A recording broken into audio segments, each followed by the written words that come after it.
Dear all,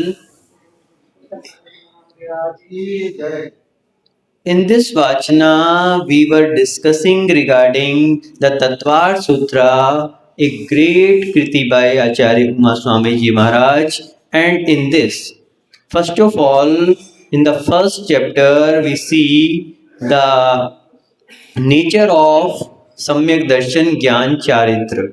Means in the first sutra, we see this right knowledge, right belief, and the right conduct is the way to the salvation. And thereafter, we try to understand the nature of seven seven tattvas,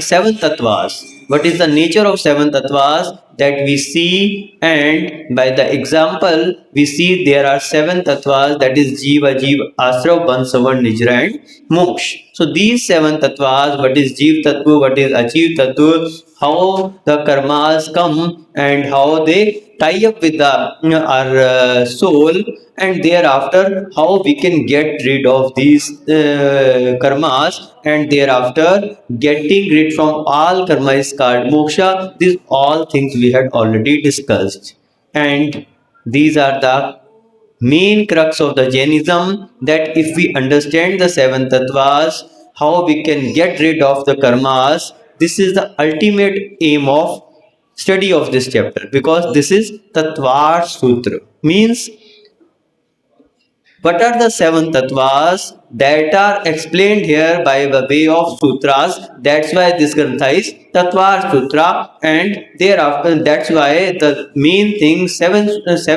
tattvas need to be understood, and we are trying to understand this further today. बंधुओं, तत्वार सूत्र के माध्यम से एक ऐसा ग्रंथ जिसके लिए जैन गीता कहा जाता है, हम लोग आचार्य उमा स्वामी जी महाराज के लिखे हुए इस महान ग्रंथ को पढ़ रहे हैं, और इसमें हमने सबसे पहले मोक्ष का मार्ग, जो कि सम्यक दर्शन, सम्यक ज्ञान और सम्यक चारित्र है, उसके विषय में जाना, और तीनों की एकता ही मोक्ष मार्ग है, इस विषय में हमने चर्चा की। इसके बाद आचार्य श्री ने सूत्र दिया कि तत्वों का यथार्थ सिद्धांत क्या है, सम्यक दर्शन। इसमें मोक्ष मार्ग में जो पहला एलिमेंट है, पहला तत्व है, क्या है, सम्यक दर्शन। और वो सम्यक दर्शन क्या है, तो आचार्य श्री कहते हैं कि तत्वों का यथार्थ सिद्धांत करना, सात तत्वों का यथार्थ सिद्धांत करना क्या है, सम्यक दर्शन है। और वास्तविकता में यही सात तत्व इस तत्वार्थ सूत्र का सार है, क्योंकि ग्रंथ का नाम क्या है, तत्वार्थ सूत्र। तत्वों को, जिसमें तत्वों का अर्थ, जिसे सूत्रों के माध्यम से जिस ग्रंथ में कहा जा रहा है, ऐसा ये ग्रंथ है। और हम जब देखते हैं तो जो सात तत्व हैं, इसमें पहले 4 अध्यायों में क्या है, जीव तत्व का वर्णन है, उसके बाद 5वें अध्याय में अजीव तत्व का वर्णन है, 6ठे 7वें में आश्रव का वर्णन है, 8वें में संवर तत्व का वर्णन है, और 9वें अध्याय में निर्जरा और 10वें में मोक्ष तत्व का वर्णन है। तो इस प्रकार से ये 7 तत्वों का ही यहाँ 10 अध्यायों के माध्यम से वर्णन विस्तृत रूप से किया जाएगा। तो इनके कल हमने नाम जाने और इनके स्वरूप को भी संक्षेप में जानने का प्रयास किया। अब इसके आगे आचार्य श्री अगले सूत्र के माध्यम से कहते हैं कि जो 7 तत्व हैं, इन तत्वों को और रत्नत्रय के, इनके जानने के क्या उपाय हैं, इनको कैसे, इनका ज्ञान का क्या कारण है, इनके कैसे जाना जा सकता है, इनका व्यवहार अथवा ज्ञान का क्या कारण है। तो उसके लिए आचार्य श्री अगला 5वां सूत्र बता रहे हैं, और उसमें कहते हैं नाम स्थापना द्रव्य भाव तस्तन्यासः। नाम स्थापना द्रव्य भाव तस्तन्यासः। तो इसमें आचार्य जी कहते हैं कि ये 4 चीजों के द्वारा, नाम के द्वारा, स्थापना के द्वारा, द्रव्य के द्वारा और भाव से, उन 7 तत्वों और रत्नत्रय का क्या होता है, निक्षेप अथवा लोक व्यवहार होता है, जिन्हें समझा जाता है। 7 तत्वों को जो समझने का उपाय है वो क्या है, ये 4 चीजें हैं। 4 चीजों के द्वारा हम जो है इनको 7 तत्वों और रत्नत्रय को जान सकते हैं, समझ सकते हैं। तो ये क्या है, तो आचार्य जी ने कहा पहला क्या है, नाम। नाम का अर्थ है कि लोक व्यवहार में जिसे निक्षेप कहते हैं, यानी द्रव्य गुण जाति और क्रिया के नहीं होने पर भी लोक व्यवहार को चलाने के लिए किसी भी व्यक्ति का नाम रख देना। अब कोई भी व्यक्ति है, जब तक उसका नाम नहीं पता तो उसे कैसे संबोधन करेंगे? आपका क्या नाम है? संजय। अब आप भी संजय, वो भी संजय, ठीक है ना? तो पूरा बताना पड़ेगा कि संजय सुखदा भैया है और ये संजय वर्मा जी। तो नाम का पता होना चाहिए। जब तक नाम नहीं पता तब तक किसी को संबोधन नहीं किया जा सकता। भले आप किसी व्यक्ति को जानते भी हैं, हाँ जी ये तो हमारी वाचना में रोज आते हैं, लेकिन नाम नहीं पता तो क्या करेंगे? अब किसी को बताना है कि हाँ अमुक व्यक्ति आए थे, क्या करेंगे? हाँ वो लंबे से व्यक्ति आए थे, क्या थे, कौन थे, अब जानते तो नहीं हम, नाम नहीं पता, बस आते हैं, वो रोज आते हैं। व्यक्ति कहेगा रोज आते हैं तो रोज तो बहुत सारे व्यक्ति आते हैं, हमारे बालचंद जी भी रोज आते हैं, सुखदा भैया ही बस बीच बीच में छुट्टी मार लेते हैं, बाकी तो सब रोज आते हैं। तो अब किसको पहचाने कौन है? अरे वो लंबे लंबे से हैं, वैसे हैं। जब तक नाम नहीं बताएंगे तब तक उसकी पहचान नहीं हो सकती। तो किसी भी वस्तु को अथवा व्यक्ति को जानने के लिए क्या है? नाम जरूरी है। अब नाम की विशेषता ये है कि जरूरी नहीं है कि उसके अंदर वो विशेषताएं भी हो, ये जरूरी नहीं है। अब नाम तो नाम है, बचपन में जो माता पिता ने रख दिया तो रख दिया, तो इसका जरूरी नहीं है कि उसके अंदर वो विशेषताएं भी हों, ऐसा कहीं कोई जरूरी नहीं है। किसी व्यक्ति का नाम अमीर चंद रख दिया और है वो बिल्कुल गरीब परिवार से, अब नाम है अमीर चंद उसका, और किसी का फकीर चंद रख दिया और वो बहुत अच्छा बड़ा धनपति भी हो सकता है। तो किसी का नाम नैन सुख, और अच्छा सही है, वो उसको नैन का सुख ही नहीं है उसको, कुछ भी ऐसे नाम हो सकते हैं। तो जरूरी नहीं है कि उसके अंदर वो विशेषता भी हो। कुछ लोग ऐसे भी हो सकते हैं जिनका यथा नाम तथा काम, ऐसा भी हो सकता है। जरूरी ऐसा भी जरूरी नहीं है कि नाम से विपरीत ही हो, कईयों का सार्थक नाम भी हो सकता है, जैसे हमारे आचार्य विराग सागर जी महाराज, जैसा उनका नाम वैसा उनका वैराग्य। तो ऐसा भी हो सकता है कि नाम के अनुरूप उनकी क्रियाएं भी हों, उनकी विशेषताएं भी हों, और ऐसा भी हो सकता है कि उससे विपरीत हों। तो नाम है, मात्र एक नाम निक्षेप है। इसका द्रव्य से, गुण से, जाति से और क्रिया के नहीं भी होने पर लोक व्यवहार को चलाने के लिए, समझने के लिए कि किस व्यक्ति की बात कीजिए, संज्ञा जिसे बोलते हैं ना, संज्ञा, तो संज्ञा है ये, मात्र एक नाम दे दिया, अब उसको समझने का तरीका है। तो इस प्रकार से पहला जो इन वस्तुओं को जानने का, यानी प्रमाण और नए के अनुसार प्रचलित जो लोक व्यवहार है उसे निक्षेप कहते हैं। तो पहला निक्षेप कौन सा है? वो नाम निक्षेप है, जिसके द्वारा हम रत्नत्रय को और 7 तत्वों को जान सकते हैं। जानने का उपाय कैसे जाने? तो पहला तरीका क्या है? नाम का। और दूसरा क्या है? स्थापना निक्षेप। स्थापना निक्षेप धातु, लकड़ी, पाषाण आदि के चित्र या मूर्ति में अन्य पदार्थ के लिए कि यह वह है, यह वह है, ऐसी मान्यता रख के स्थापना कर देना, ये क्या है? स्थापना निक्षेप है तो कोई और वस्तु, लेकिन उसमें स्थापना निक्षेप से मान लिया कि यह वह है, जैसे आपके पार्श्वनाथ भगवान। अब है तो क्या है? वो एक प्रतिमा है, पत्थर की प्रतिमा है, वास्तविकता में पार्श्वनाथ भगवान नहीं है, लेकिन स्थापना निक्षेप से आपने यह मान्यता कर ली कि ये कौन है? हमारे पार्श्वनाथ भगवान है। वही पार्श्वनाथ भगवान है जो आज से लगभग 3000 वर्ष पहले हुए थे, वही पार्श्वनाथ भगवान है। और इस कारण आप लोग प्रतिदिन सुबह आके क्या करते हो? उनकी पूजन करते हो। तो ये क्योंकि पंचम काल में साक्षात तीर्थंकर हमारे लिए उपलब्ध नहीं है, तो एकमात्र जिनबिंब ही क्या रहता है हमारे लिए? स्थापना निक्षेप से हम उसमें स्थापना कर लेते हैं और वही हमारे लिए पूजन और हमारी भक्ति का आधार बन जाता है। अब ये जो स्थापना है ये 2 प्रकार की हो सकती है। एक कैसी हो सकती है? तदाकार और एक अतदाकार। तदाकार यानी तत् आकार इति तदाकार। तत् यानी उसका, उसका जो आकार है, यानी जो वास्तविक वस्तु है उसी आकार की वस्तु में उसकी स्थापना करना, वो क्या है? तदाकार है। जैसे इंद्र के आकार में मूर्ति में इंद्र की मान्यता करना, जैसे इंद्र की मूर्ति है बिल्कुल इंद्र के जैसी बना दी तो वो तदाकार हो गई। भगवान की आप मूर्ति रखते हैं तो क्या करते हैं? बिल्कुल उसी तरह से उसको समचतुरस्र संस्थान वाली बनाते हैं, तो क्या है? तदाकार है। जैसे पार्श्वनाथ भगवान थे वैसे ही हमने उनकी मूर्ति बना दी, तो क्या है? तदाकार स्थापना है। और दूसरी होती है अतदाकार, जैसे शतरंज में हाथी की स्थापना कर लेना, घोड़े की स्थापना कर लेना।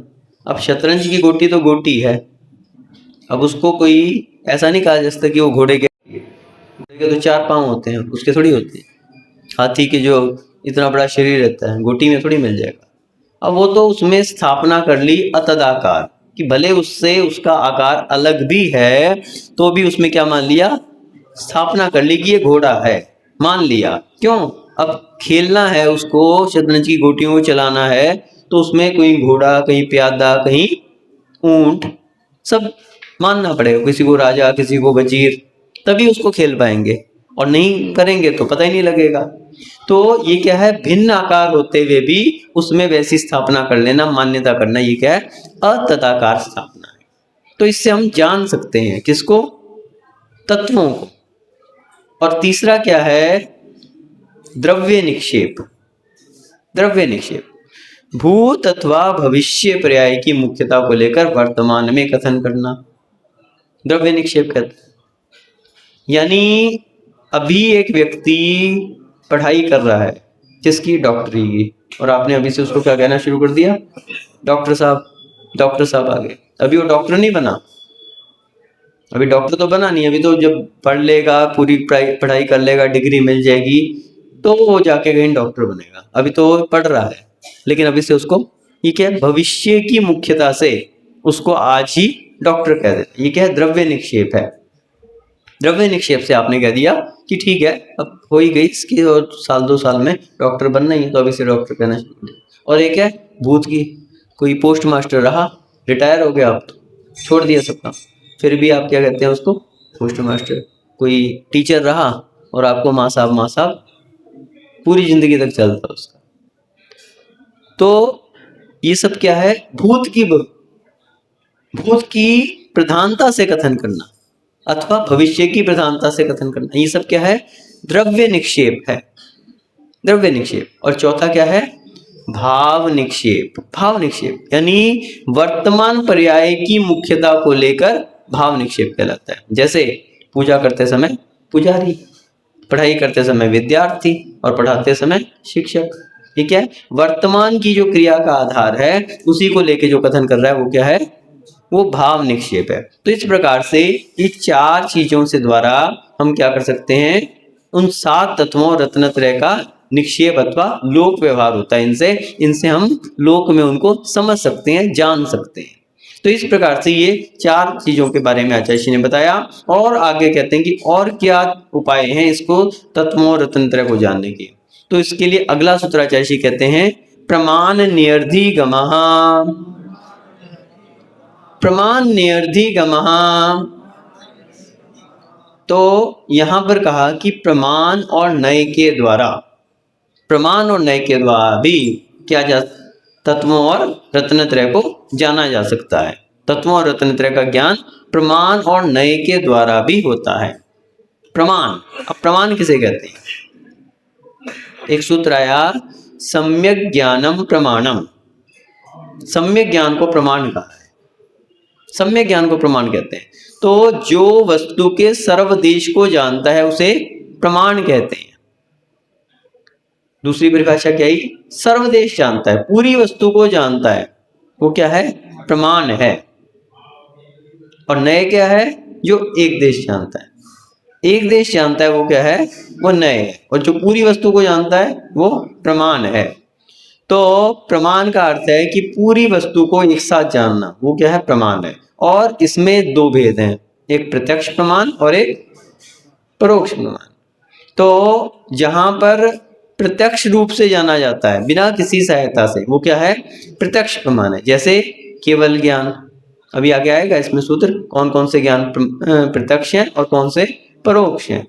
तो जहां पर किसी की सहायता नहीं लेनी पड़ती, केवल ज्ञानी क्या है, जितने भी चर पदार्थ हैं उनको कैसे जान रहे हैं, एक साथ जान रहे हैं, बिना किसी सहायता के जान रहे हैं, और उसकी सभी पर्यायों को जान रहे हैं, तीनों कालों की उसकी जो भी भूत भविष्य और वर्तमान की पर्याय हैं सभी को एक साथ जान रहे हैं और बिना किसी सहायता के जान रहे हैं। तो वो क्या है, प्रत्यक्ष प्रमाण है। केवल ज्ञान क्या हो गया, प्रत्यक्ष प्रमाण। और एक परोक्ष प्रमाण है, इंद्रिय और प्रकाश की सहायता से जानना।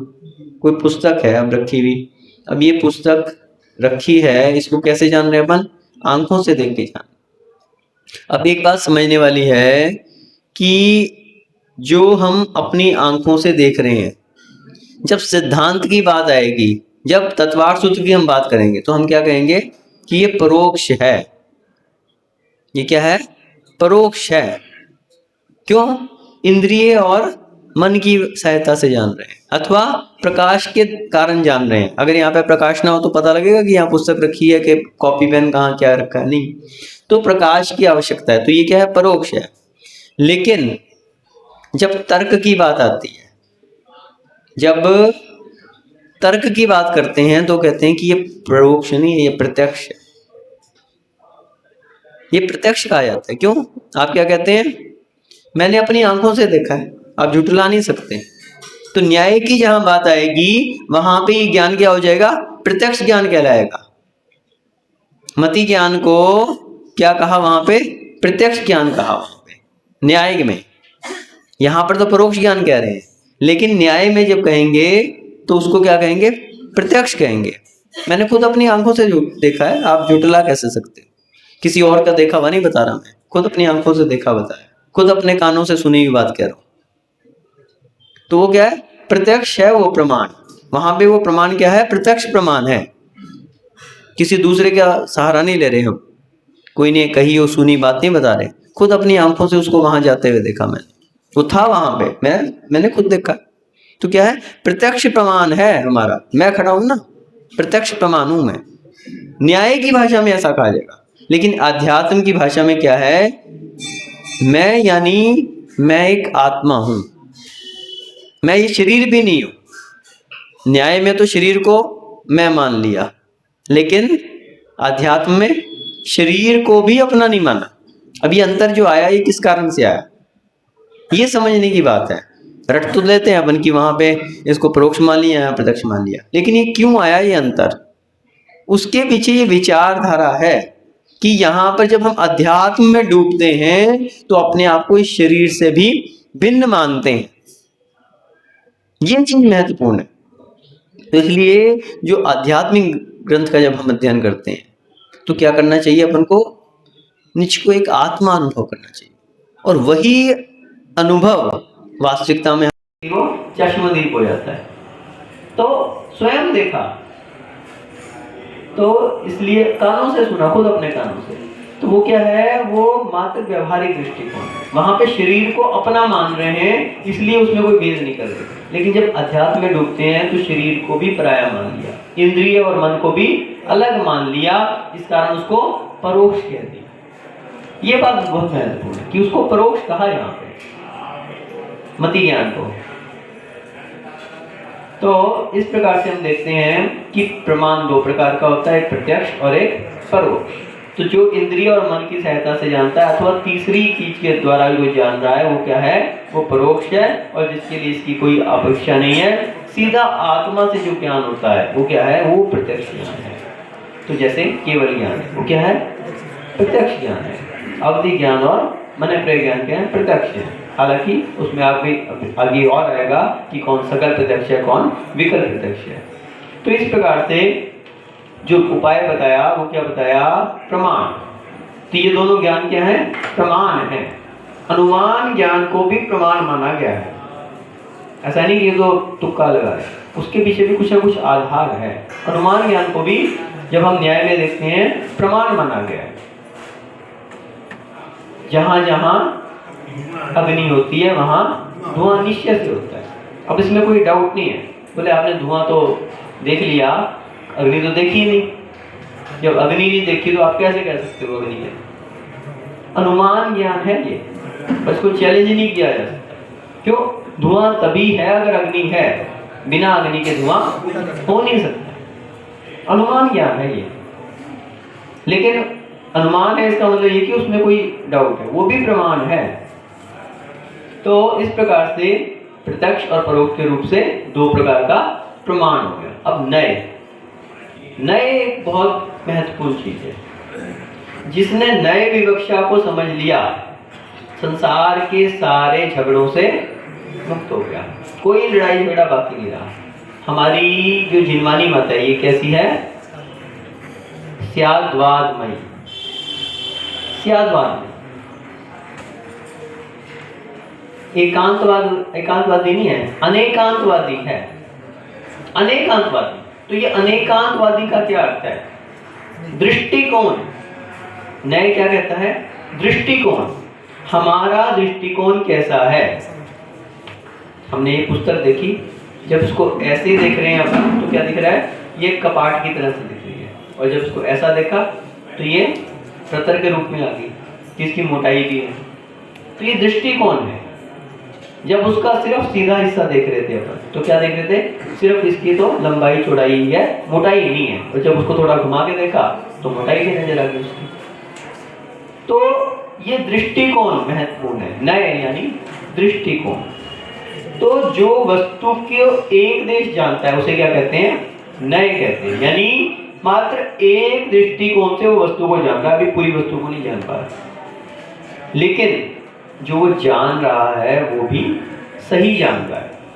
जिस दृष्टिकोण से वो जान रहा है उस दृष्टिकोण से उसको सही जान रहा है। भले पूरी वस्तु को वो नहीं जान पा रहा, लेकिन सही जान रहा है। और हमारा अनेकांतवाद भी ये कहता है कि आप मात्र अपने दृष्टिकोण से वस्तु को देख रहे हैं तो सही है, लेकिन जो दूसरा देख रहा है उसके दृष्टिकोण को भी ध्यान में रखो, तो जो बात वो भी कह रहा है वो भी कहीं ना कहीं सही है। वो उसका दृष्टिकोण है। ये दृष्टिकोण की भाषा आपने समझ ली तो सारी लड़ाइयाँ समाप्त। और नहीं, जो मैंने कह दिया वही सही है, बस ये तय किया। जितने झगड़े हैं, जितनी आज के समय में विसंगतियां हैं, उस सब का कारण एकमात्र ये नए अपेक्षा का ना होना है। इस नए अपेक्षा को समझ लिया। नए चक्र के विषय में आचार्य श्री अमृतचंद महाराज ने पुरुषार्थ सिद्धि उपाय में कहा कि जो नए चक्र विशारद है, जो नए चक्र को समझता है, वो कहीं किसी झगड़े में नहीं पड़ सकता। और जिसने नए चक्र को नहीं समझा तो वहां पे आया कि ये नए चक्र जो है वो अज्ञानियों के मस्तक को शीघ्र काट देता है। तीक्ष्ण धार वाला ये नए चक्र है, इसको सामान्य चक्र नहीं है, इतनी तीक्ष्ण धार वाला है कि शीघ्र। तो नए चक्र विशारद होना चाहिए, नए अपेक्षा को समझना चाहिए। किस नए से बात की जा रही, किस दृष्टिकोण से इस बात को कहा जा रहा है। यदि वो दृष्टिकोण आपने सही लगा लिया, और ये भी बात है कि यदि आपका दृष्टिकोण सही है, अपेक्षा सही है, तो ही आपकी बात सही है। अगर अपेक्षा कोई और लगा रहे हैं और रिजल्ट कोई और निकाल रहे हैं तो वो भी गलत है। जैसे आपने कहा कि ऋषभदेव, अब किसी ने कहा कि भरत के पिता थे, भरत के क्या थे? पिता थे। और किसी ने कहा कि नाभि राय के पुत्र थे। किसी ने कहा कि नाभि राय के पुत्र थे और किसी ने कहा कि भरत के पिता थे। तो एक पुत्र बोल रहा है और एक पिता बोल रहा है। और किसी ने कहा कि यशस्वती के पति थे, वो पति बोल रहा है। कोई पति बोल रहा है, कोई पिता बोल रहा है, कोई पुत्र बोल रहा है। क्या कोई गलत बोल रहा है?